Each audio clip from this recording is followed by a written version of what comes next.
मित्रांनो, आपण जेव्हा पंढरपूरला जातो तेव्हा एक गोष्ट आपल्याला नक्कीच विचार करायला लावते.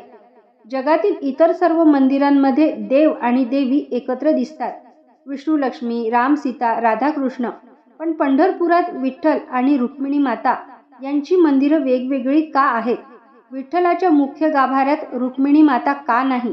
या प्रश्नाचं उत्तर दडलंय द्वापार युगातील एका अशा कथेत, जिथे एका बाजूला देवाचा निस्सीम भक्तीचा विजय झाला, तर दुसऱ्या बाजूला एका स्वाभिमानी पत्नीचा प्रेमळ रुसवा. आज आपण पाहणार आहोत रुक्मिणीचा रुसवा ही पंढरीची कधी न ऐकलेली विस्तृत कथा. गोष्ट आहे द्वापार युगातील.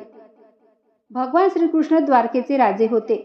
8 राण्यांमध्ये रुक्मिणी ही त्यांची पटराणी म्हणजेच मुख्य राणी होती. सर्व काही सुरळीत सुरू होतं. पण एक दिवस श्रीकृष्ण आपल्या महालात एकांतात बसले होते. अचानक वाऱ्याच्या एका झुळकेने त्यांच्या मनात वृंदावनाच्या आठवणी जाग्या झाल्या. यमुना नदीचा किनारा, ती बासरी आणि त्या बासरीच्या सुरावर धुंद नाचणारी राधा, त्यांची बालपणीची सखी.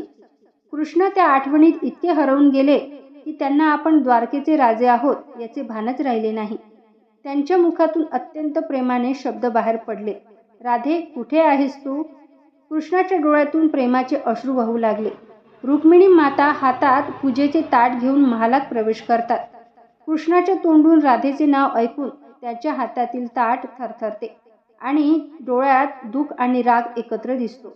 नेमका याच वेळी देवी रुक्मिणी महालात प्रवेश करतात. त्यांनी आपल्या प्राणापेक्षा प्रिय असलेल्या पतीच्या मुखातून दुसऱ्या स्त्रीचं नाव ऐकलं. रुक्मिणी ही विदर्भाची राजकन्या होती, द्वारकेची राणी होती आणि साक्षात लक्ष्मीचा अवतार.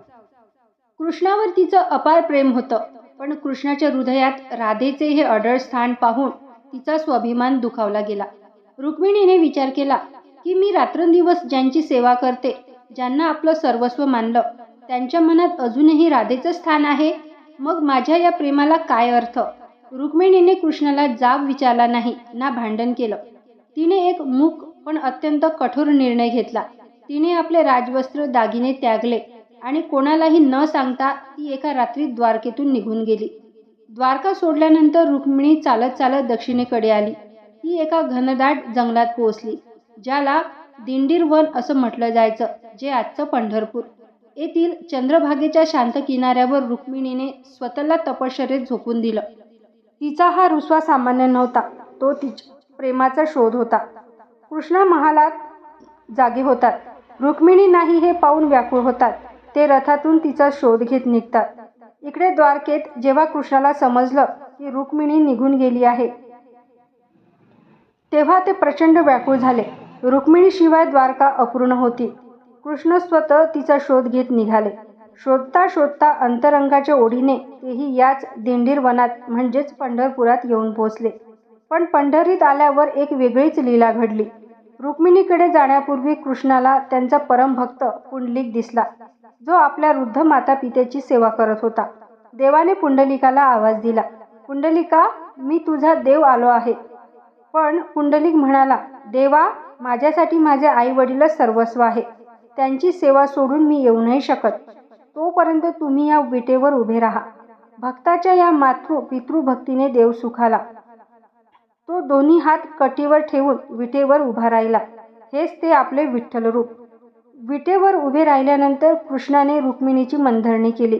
तिचा रुसवा काढला. रुक्मिणीचा राग शांत झाला. पण तिने एक अट ठेवली.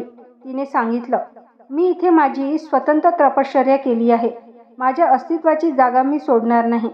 कृष्णाने तिची ही इच्छा मान्य केली. म्हणूनच विठ्ठलाने पुंडलिकासाठी विटेवर उभं राहणं पसंत केलं, तर रुक्मिणी मातेने काही अंतरावर स्वतःचं स्थान राखलं.